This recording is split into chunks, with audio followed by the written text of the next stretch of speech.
Lahore constable को शहीद करने वाला मुलजिम गिरफ्तार कर लिया गया है। पुलिस क्रैकडाउन के दौरान कांस्टेबल शहीद हो गया था। पीटीआई कारकुन साजिद के घर की छत से ये फायरिंग की गई थी। लाहौर से खबर है, जहां कांस्टेबल को शहीद करने वाले मुलजिम को गिरफ्तार कर लिया गया है। पुलिस क्रैकडाउन के दौरान कांस्टेबल को शहीद किया गया था। पीटीआई कारकुन साजिद के घर की छत से फायरिंग की गई थी, जो कि कांस्टेबल के सीने में वो फायर लगा और उसे फौरी तौर पर अस्पताल मुंतकिल किया गया, लेकिन वो जानबर ना हो सका। डीआईजी ऑपरेशंस कुछ देर पहले मीडिया से गुफ्तगू कर रहे थे और उनकी जानिब से ये कहा गया कि जो भी शख्स इस वाक़े के पीछे है, जिसने फायर किया, उसको जल्द अज जल्द गिरफ्तार किया जाएगा।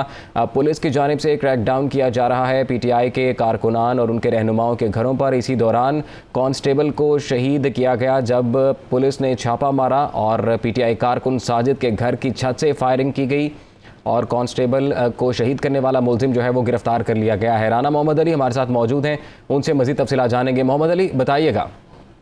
जी, अभी कुछ देर कबल उनका अफसोसनाक वाक़या हुआ था, जिसमें जो पुलिस एहलकार है वो शहीद हुआ है।